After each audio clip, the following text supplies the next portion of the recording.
영화보다 더 영화 같은 제 인생 이야기를 들려드릴게요. 저는 올해로 73살이 되었답니다. 세월이 쏜살같이 흘러 어느덧 인생의 황혼기에 접어들었네요. 지금 생각해보면 20대 중반 24살에 결혼했던 게 엊그제 같아요.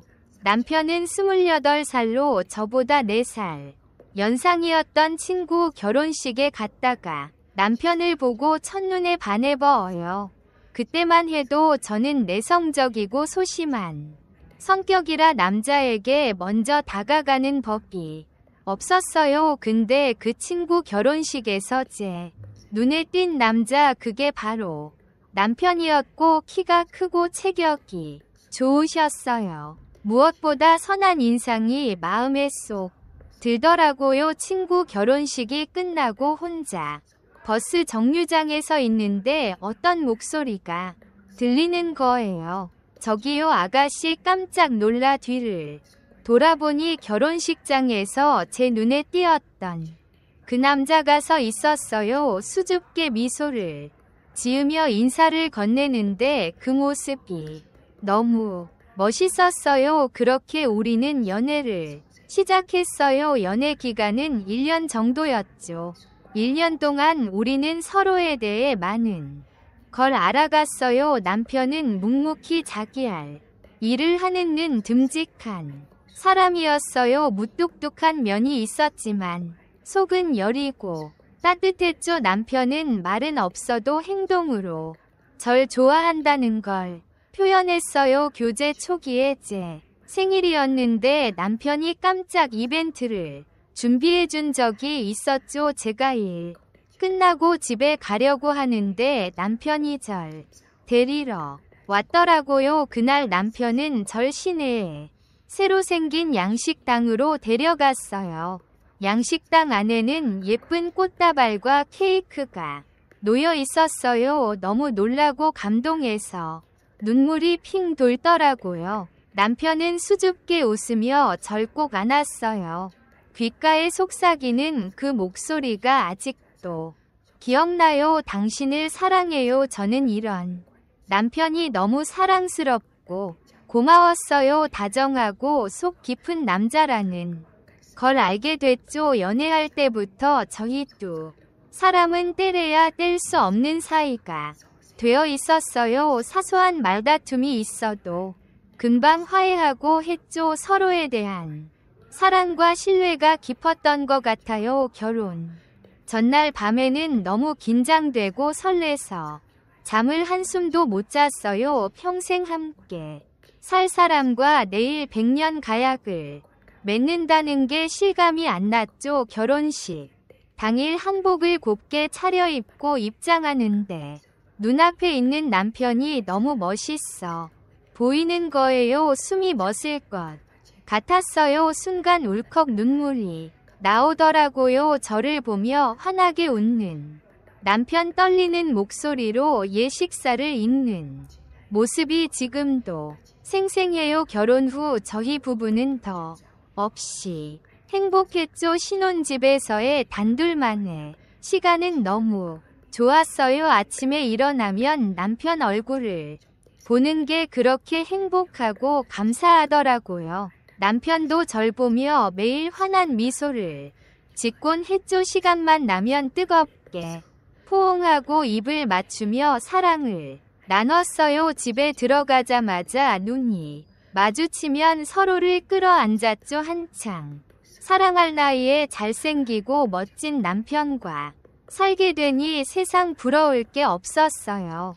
남편을 위해 저녁 식사 준비하고 맛있는 반찬 해주는 게 즐거웠어요. 맛있게 식사하고 설거지를 마치면 남편은 절 꼭 껴안고 볼에 뽀뽀해주곤 했죠. 주말이면 근교로 산책 나가서 맛있는 건 먹고 구경도 다녔어요. 저녁 노을이 예쁜 강가에 앉아 담소를 나누면 세상 그 어떤 부부보다 행복할 것 같았죠. 서로의 꿈과 미래에 대해 이야기 나누며 달콩달콩 사이 좋게 지냈어요. 아침에 눈 뜨면 서로 바라보며 깨우고 출근할 때는 현관문 앞에서 꼭 뽀뽀하고 헤어졌죠. 결혼 생활도 신혼 때처럼 그렇게 달콤하고 행복하기만 했어요. 서로에 대한 사랑은 날이 갈수록 깊어지는 것 같았고 감사한 마음으로 매일매일을 살았어요. 지금 생각해보면 그때가 제 인생의 전성기가 아니었나 싶네요. 사랑하는 남편과 단둘이 살며 행복한 나날들을 보냈죠. 그렇게 달콤한 신혼 생활을 한 1년쯤 보냈을 무렵이었어요. 문득 아이가 없다는 게 마음에 걸리기 시작했어요. 근데 아이가 좀처럼 생기지 않는 거예요. 병원도 다녀보고 민간요법도 해봤지만 소용이 없었어요. 또 시댁에서는 자꾸 아이 얘기를 내셨어요는 나거냐 우리 대를 이어줄 손자 손녀가 필요하다. 남편도 저도 스트레스를 많이 받았죠. 시댁과 마찰이 생기기도 했어요. 남편이 위로해줬지만 속상한 마음은 어쩔 수 없었어요. 그러던 어느 날 남편이 중요한 말이 있다며 절 불렀어요. 남편은 진지한 표정으로 저를 바라보더니 이렇게 말했죠. 여보, 이 판은 어때요? 순간 머리가 하얘지서 가슴이 뛰었어요. 양이라니 그런 생각은 못 해봤는데 근데 남편의 말을 듣고 보니 왠지 모를 기대감이 생기더라고요. 우리도 이제 엄마 아빠가 될 수 있겠구나 하는 설렘이 밀려왔고 남편과 깊은 대화를 나눈 끝에 입양을 결심하게 됐어요. 며칠 뒤 시골에 있는 한 고아원을 찾았죠. 고아원에서 여러 아이들을 만났는데 모두 불쌍하고 안쓰러워 보였어요. 그 중에서도 유독 눈에 띄는 아이가 있었죠. 귀여운 외모에 해맑은 미소를 짓고 있는 3살배기 남자 아이였어요. 이름은 혜준이 했죠. 순간 운명처럼 와닿는 느낌이 들었어요. 남편도 혜준이를 보더니 저를 물끄러미 바라보면서 고개를 끄덕이는 거예요. 서로 위 눈빛을 보니 딱 직감이 왔어요. 혜준이 우리 가족으로 맞이하자고. 그렇게 혜준이와의 인연이 시작되었죠. 혜준이를 데리고 나와 차에 태우고서 너무 행복해서 울음이 터졌어요. 남편도 기쁨의 눈물을 흘리셨고 혜준이는 위아한 눈빛으로 우리를 쳐다봤어요. 우린 앞으로 혜준이 부모가 될 거라고 사랑으로 잘 키우겠다고 약속해. 혜준이는 그제서야 환한 미소를 지었어요. 앞으로의 행복한 가족 생활을 상상하니 가슴이 벅차 올랐죠. 그렇게 우리는 혜준이 함께 새로운 삶을 시작했습니다. 혜준이는 우리 부부에겐 하늘이 내려준 선물 같았어요. 정말 이쁘고 귀여웠죠.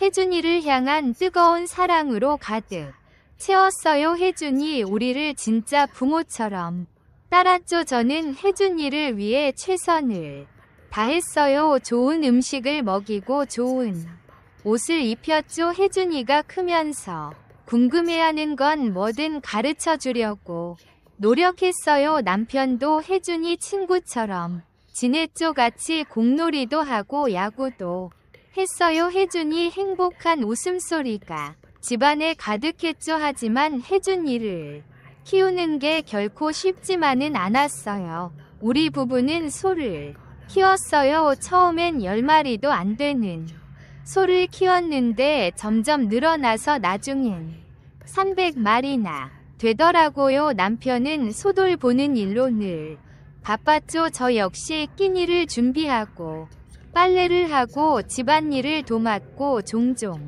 남편 도와서 소도 돌보고 하느라 늘 피곤했어요. 혜준이가 어릴 때는 혜준이 돌보랴 일하랴 죽을 마이. 남편이 도와주려고 하지만 남편도 늘 지쳐 있었죠. 하지만 우리 부부는 혜준 일을 위해서라면 뭐든 할 수 있었어요.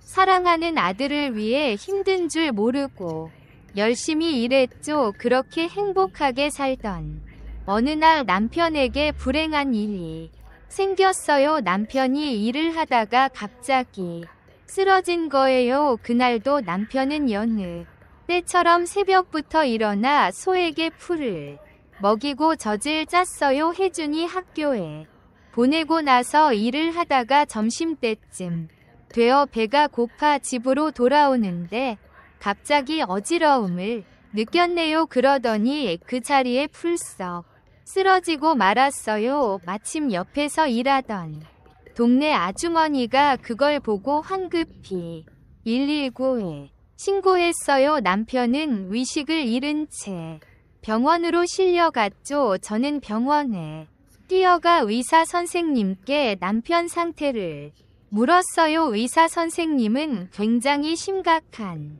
표정으로 남편이 뇌졸중으로 쓰러졌다고 말씀하셨죠. 순간 정신이 하얘지 무슨 말씀인지 제대로 이해할 수가 없었어요. 강직하고 듬직했던 남편이 그렇게 허무하게 쓰러질 줄은 상상도 못했거든요. 눈앞이 입원했고 사경을 헤매는 상황이었어요. 의사 선생님은 예후가 좋지 않다며 각오를 하라고 하셨죠.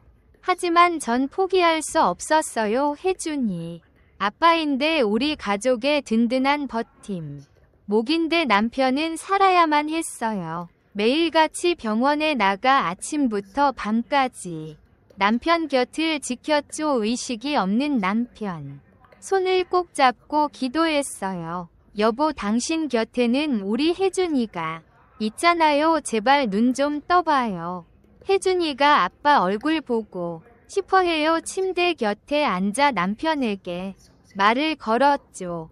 혜준아, 아빠가 빨리 깨어나시겠습니까? 보냈어요. 온 가족이 모여 남편의 회복을 간절히 기도했죠. 시댁에서도 달려와 병문안을 하고 위료진을 도왔어요. 어머님은 나지막한 목소리로 아들의 이름을 부르며 눈물을 흘리셨고 아들아 일어나야 한다. 늙은 어미를 두고 어딜 가려고 그러는 거냐.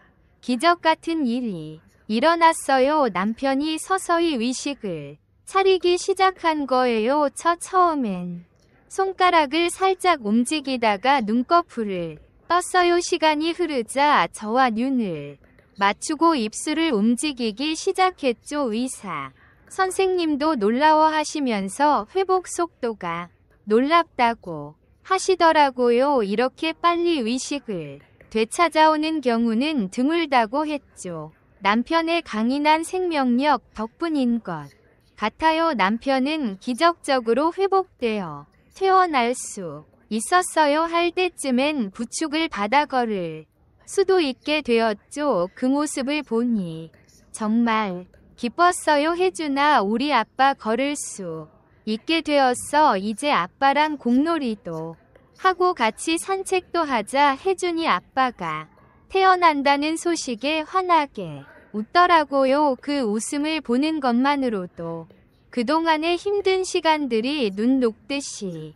사라지는 것 같았죠. 하지만 아직 갈 길이 멀었어요. 남편은 뇌졸중의 후유증으로 오른쪽 팔다리에 마비가 왔어요. 팔은 들어올리기 힘들고 다리는 절뚝거리며 걸었죠. 예전처럼 농사일을 할 수 없게 된 거예요. 의사 선생님은 재활치료를 받으면서 천천히 몸을 추스르고 하셨어요. 그래서 제가 모든 일을 전부 맡게 되었어요. 매일 아침 새벽같이 일어나 소에게 풀을 먹이고 젖을 짜는 게 일과의 시작이었죠. 아침상을 차려해준 일을 깨워 학교에 보내고 나면 남편 곁에 앉아 수발을 들었어요. 옷을 갈아입히고 목욕을 시키고 밥을 먹여드리고 아직 온전치 않은 남편의 몸을 돌보는 게 쉽지는 않았지만 남편이 조금씩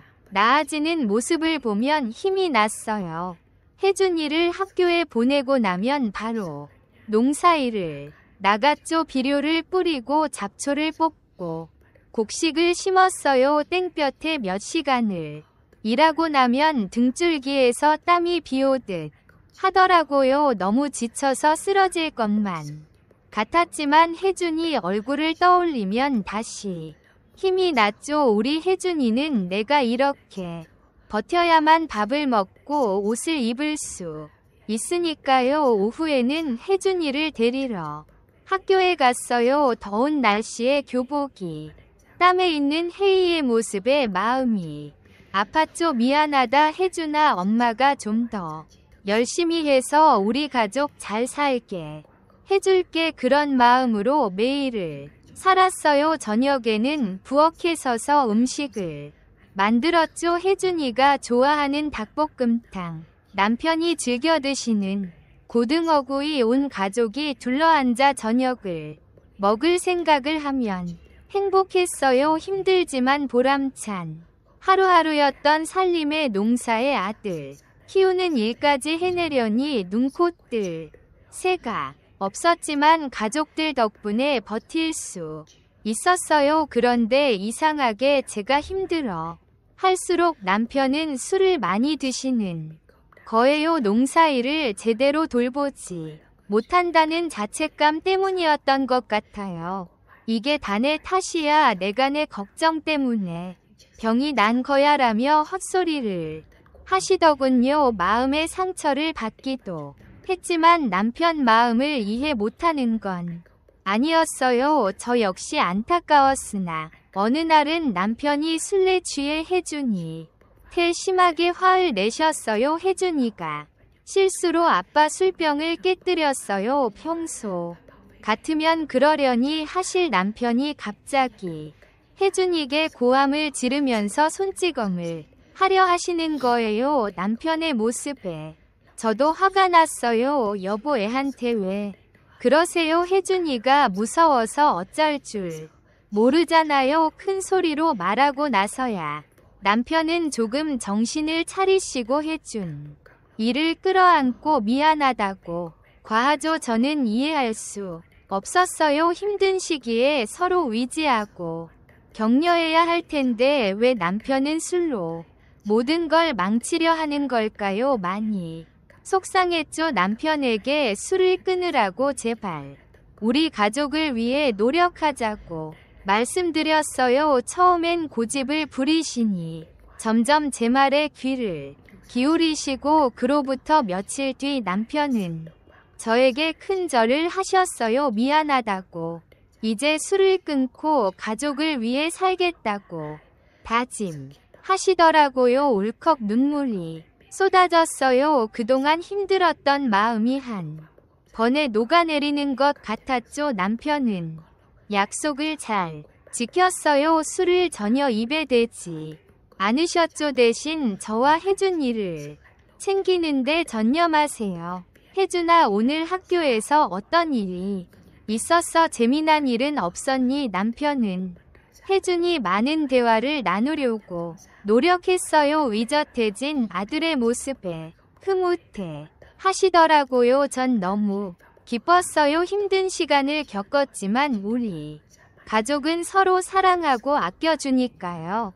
함께 있으면 뭐든 이겨낼 수 있을 것 같은 힘이 생겼죠. 남편의 병이 완쾌되면 혜준이 함께 여행도 가고 좋은 추억도 만들고 싶었어요. 앞으로 우리 가족이 펼쳐 나갈 행복한 미래를 그려봤죠. 근데 그건 저의 희망사항일 뿐이었어요. 남편의 건강은 좀처럼 호전되지 않았거든요. 술은 끊었지만 뇌졸 중에 후유증으로 건강이 나빠지기 시작했죠. 시간이 지날수록 입맛을 잃고 몸무게가 빠지고 기운이 없어 보였어요.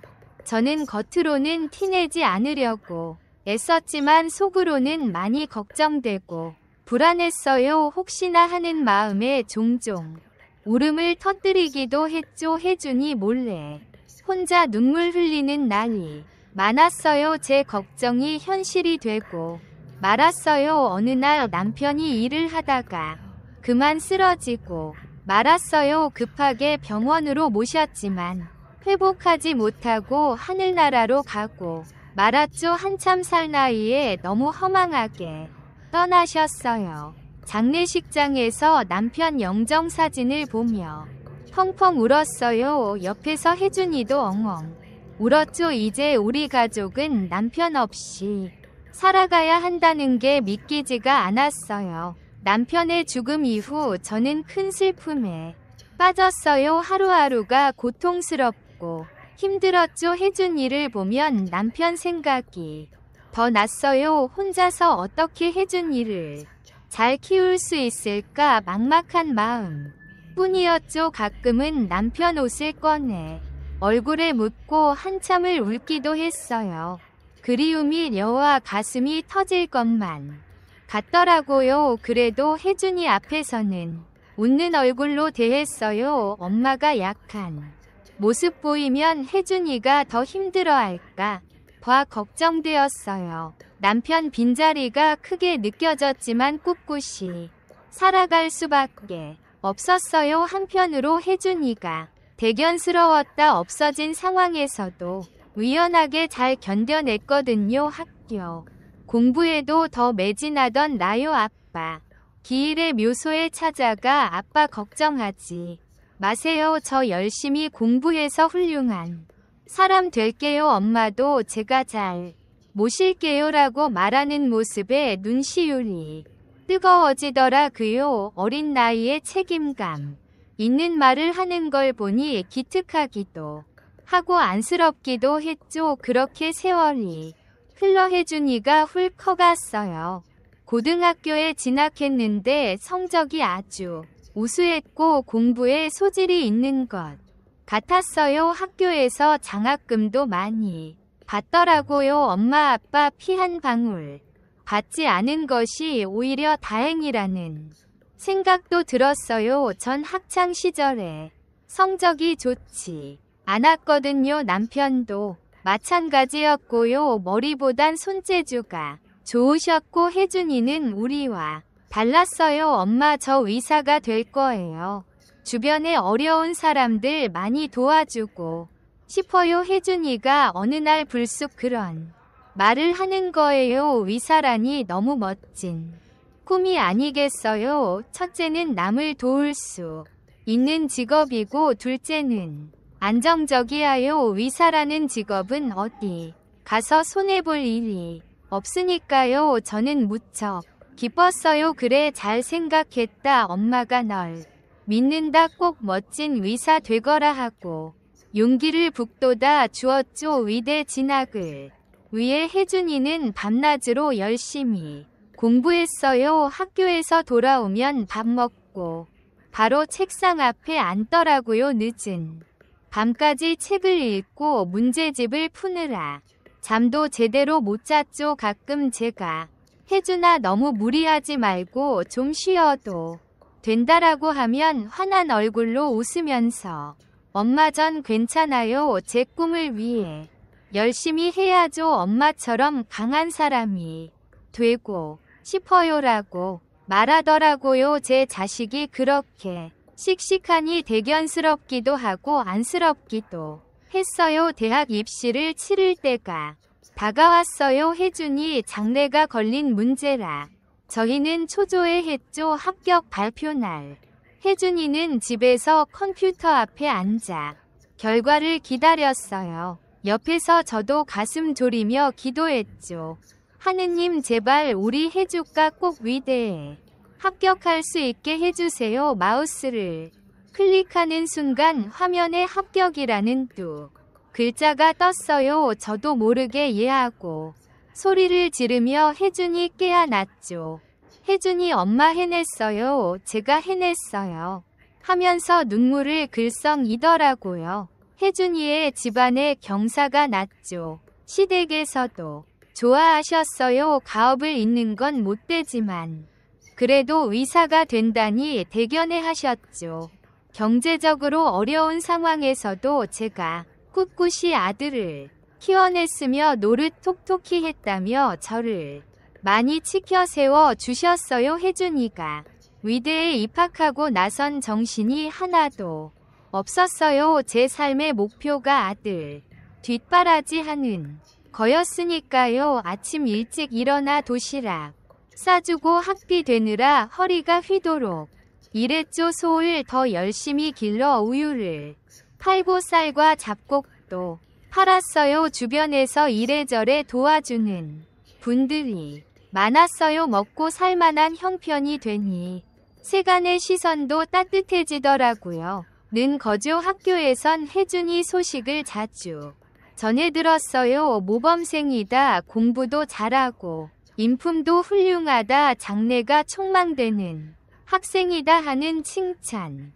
일색이었고 교수님들도 입을 모아 해준 이를 칭찬하셨어요. 저는 속으로 생각했죠. 내가 열심히 키운 보람이 있구나. 내 아들 대견하다. 시험 때마다 우수한 성적을 받아오는 혜준이가 참 기특했어요. 방학 때 집에 오면 웃음꽃이 피었죠. 혜준이는 자기 전공 책을 읽느라 여념이 없었는데 저는 뒤에서 한참을 바라보곤 했죠. 주름진 손으로 혜준이 등을 토닥이면서 우리 아들 정말 멋지구나. 아빠가 보면 좋아하실 텐데 하고 중얼거렸어요. 혜준이는 책에서 고개를 들어 환하게 웃으며 절곡 안아주곤 했죠. 어느덧 혜준이가 의사가 되는 날이 다가왔어요. 국가고시에 합격하고 대학병원 인턴으로 발령받았다는 소식에 걱정 반 기쁨 반이었고, 걱정은 아들이 힘든 인턴 생활을 잘 버텨낼 수 있을까 하는 거였고, 기쁨은 이제 제 평생 소원이었던 아들 의사 만들기를 이룰 수 있게 된 거였어요. 인턴 첫날 의사 가운 입은 혜준이를 보는데 가슴이 뭉클하더라고요. 혜준아 축하한다. 정말 대견하다. 우리 아들이 자랑스럽구나. 이 좋은 날을 남편과 함께 맞이하지 못해 아쉽지만 하늘에서도 기뻐하실 거예요. 혜준이가 인턴에서 레지던트를 거쳐 전문의가 되는 과정은 순탄치 않았어요. 밤낮 없이 바쁘게 뛰어다니고 응급실에서 잠을 자기 일쑤였죠. 가중한 업무에 지쳐 힘들어할 때도 많았어요. 그때마다 옆에서 격려해줬죠. 혜준아 조금만 더 힘내자. 다 너를 위해서 하는 일이란다. 시간이 흘러 어엿한 의사가 된 혜준이를 보니 이루 말할 수 없이 자랑스러웠어요. 이제 우리 가족도 잘 살 수 있겠구나 하는 생각이 들더라고요. 그렇게 몇 년의 세월이 흘렀어요. 아들 덕분에 이제 우리 가족도 잘 살 수 있겠구나 싶었죠. 소도 300마리나 키우게 됐고 넉넉하진 않아도 먹고 살 만한 형편이 됐으니까요. 그런데 어느 날 혜준이가 저를 요양원에 모시겠다는 거예요. 순간 깜짝 놀라 물었죠. 갑자기 왜 그러는 거니? 엄마는 아직 정정하고 소도 봐야 하는데 혜준이 눈빛이 너무 차가워 보이는 거예요. 엄마 이제 나이가 많으시잖아요. 편히 쉬셔야죠. 제가 요양원 비대 줄게요. 딱 잘라 말하는 아들의 태도에 저는 너무 당황스러웠어요. 하지만 제 의사와 상관없이 결국 요양원행을 강요 당했어요. 혜준아 내 말 좀 들어보렴. 엄마는 요양원에 가고 싶지 않아. 엄마 제발 고집 피우지 마세요. 내가 결정한 일이에요. 아무리 사정을 해도 혜준이는 막무가 애였어요. 결국 짐을 싸서 요양원행 버스에 올랐죠. 눈물이 나올 것 같았지만 꾹 참았어요. 아들의 뜻을 거스를 순 없었으니까요. 요양원 생활이 턱없이 힘들었어요. 아침 일찍 기상해서 점호하고 식사하고 산책하고 마치 군대 같은 단조로운 일상의 반복이었죠. 더군다나 도 넓고 좁아서 사생활이 전혀 없었어요. 같은 방을 쓰는 할머니가 치매가 좀 걸려서 밤에 잠도 쳤죠. 소 생각도 너무 났어요. 내가 그렇게 정성껏 키운 소들 있대. 내가 없으니 누가 돌보고 있을까? 걱정이 태산 같았죠. 혜준이 전화해서 소 얘기를 꺼냈더니 엄마 그 소들 다 팔았어요. 이제 그만 신경 쓰세요 라는 대답이 돌아오는 거예요. 충격이 너무 커서 그 자리에 주저앉고 말았어요.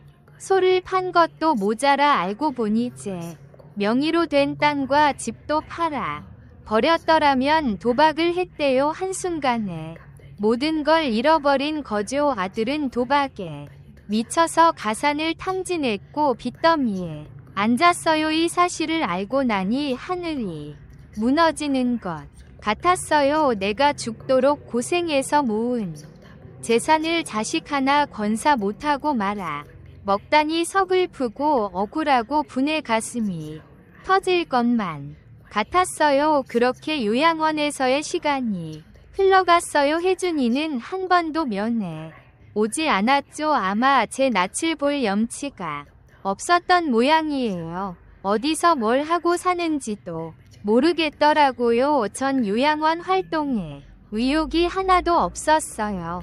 그저 하루하루 무의미하게 살아가는 것 같았죠. 인생의 막바지에 이렇게 살아서 뭐 하나 싶은 생각뿐이었어요. 가끔 혜주의 걱정에 마음이 무거워지면 홀로 울기도 했어요. 그러던 어느 날 요양 원장이 절 불렀어요. 위아의 원장실로 갔더니 혜준이가 고개를 떨군 채 앉아 있는 게 아니겠어요. 그애 얼마나 야위고 초치에 몰라요. 먼저 달려가 꼭 안아주고 싶었지만 꼭 참았죠. 원장님이 입을 여셨어요. 어르신 잭이 아드님께서 도박으로 많은 빚을 치셨다고 합니다. 그래서 요양 원비도 못 내시는 형편이고 안타깝지만 더 이상 모실 수가 없게 되었습니다. 죄송합니다. 그 말을 듣는데 귀를 의심했어요. 아들이 도박으로 내을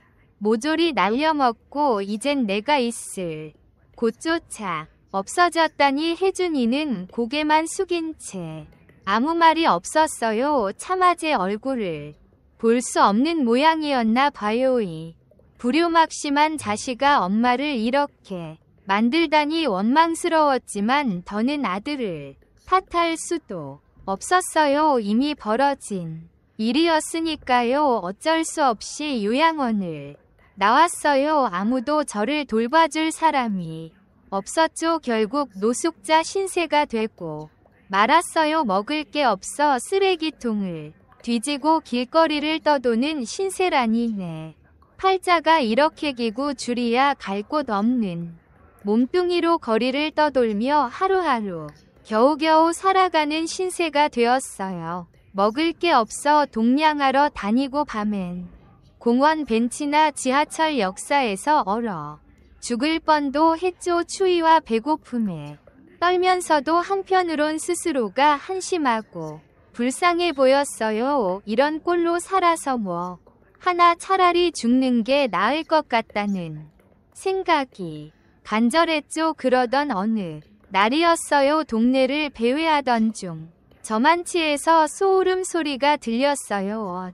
하마터면 이을 뻔했네. 내가 기은 소가 여기 있었지. 문득 떠오르는 기억의 그 소리를 따라 발걸음을 재촉했고 골목 안쪽에 들어서자 제가 그토록 아끼던 소들이 서 있는 게 보이는 거예요. 소들을 보는 순간 저도 모르게 눈물이 왈칵 쏟아졌어요. 내 소들아, 엄마가 널 버리려던 게 아니었는데. 주인 잃은 갈대처럼 서 있는 소들의 모습에 마음이 미어졌다. 제 어깨를 가볍게 두드리는 거예요. 깜짝 놀라 뒤를 돌아보니 제법 혈색 좋은 청년이 서 있었죠. 이야기를 들어보니 이 청년이 혜준이께서 소를 산 사람이란 걸 알 수 있었죠. 어떻게 내 소가 자네 손에 넘어간 거요? 궁금해서 물었어요. 그랬더니 청년은 조금 망설이다 입을 열었어요. 사실 어머님 아드님께서 저에게 급하게 정하셔서 소를 판매했어요. 당시엔 자금이 급하게 필요하다고 하시더라고요. 제가 아는 분이 어머님 아드님께 돈을 꿔줬는데 갚지 못해 곤란한 상황이 됐다고 하셨어요. 역시 도박 빚 때문이었구나. 혜준이 녀석 내가 그토록 고생해 키운 속까지 팔아먹다니 실망감에 고개가 절로 떨궈졌을 때 그러시다면 제가 이 소두마리를 어머님께 드리겠습니다. 대신 언젠가 형편 되실 때 값을 치르시는 되니까 너무 부담 갖지 마세요. 순간 귀를 의심했어요. 이 어려운 시국에 나 같은 노인에게 소를 그냥 준다고요? 아이고, 젊은이 나 같은 늙은이 도와줘 봐야 자넨 손해만 볼 텐데. 아닙니다 어머님. 제가 어머님 사정을 듣고 보니 마음이 쓰이더라고요. 소를 키워보신 경험이 있으시니 잘 돌봐주실 수 있을 거예요. 그 청년은 주저하지 않고 저를 도우려 했어요. 농장에서 함께 일하다 보면 어머님 마음이 조금이나마 위안이 되실 거예요. 우리가 힘을 모아 소를 잘 기르고 먹여 살아 봅시다. 청년의 다정한 말에 저도 모르게 고개를 끄덕이고 있었어요. 그렇게 저는 다시 소를 품에 안게 되었어요. 시골 외딴 집 한 채를 구해서 소들을 기르기 시작했죠.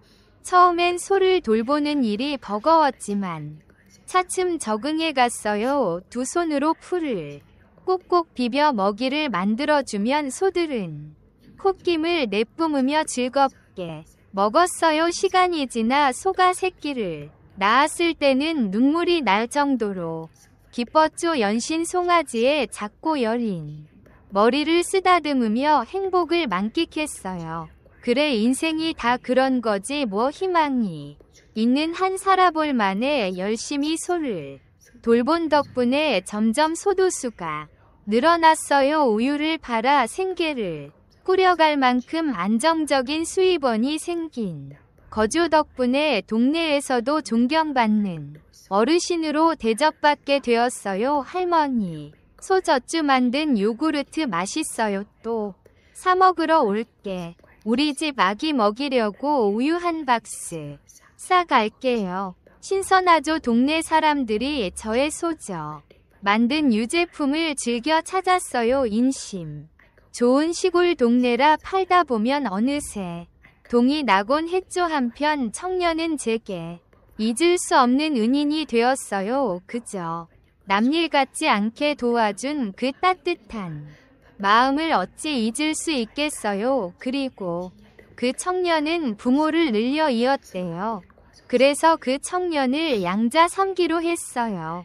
덕분에 황혼의 나날을 의미 있게 살아갈 수 있게 되었죠. 매일 저녁이면 청년과 함께 마당에 앉아 소들을 바라봐요. 소들은 한가롭게 풀을 뜯고 바람은 산들산들 머리를 스쳐가죠. 그 순간만큼은 지난 시절의 고통이 마치 꿈처럼 느껴져요. 아들아, 내 인생에 말년에 큰 선물을 줘서 정말 고맙다. 자네가 있어 이렇게 편안한 노후를 보낼 수 있으니 감사할 뿐이네. 청년의 손을 꼭 잡으며 진심을 담아 말했죠. 그러면 청년도 살며시 웃으며 말해요. 어머님, 그런 말씀 마세요. 제가 오히려 어머님께 삶의 지혜를 많이 배웠죠. 앞으로도 잘 부탁드립니다. 그렇게 서로를 격려하고 감사하며 여생을 함께 하기로 했어. 소를 돌보며 건강도 되찾고 마음의 안정도 찾을 수 있었죠. 비록 가족에게 버림받는 아픔이 있었지만 낯선 이의 손길로 제 인생에 새 희망이 피어났어요. 이 고마운 인연으로 행복한 날들을 보내면서 살 수 있게 되다니 저는 이 놀라운 전개가 여전히 신기할 따름이에요.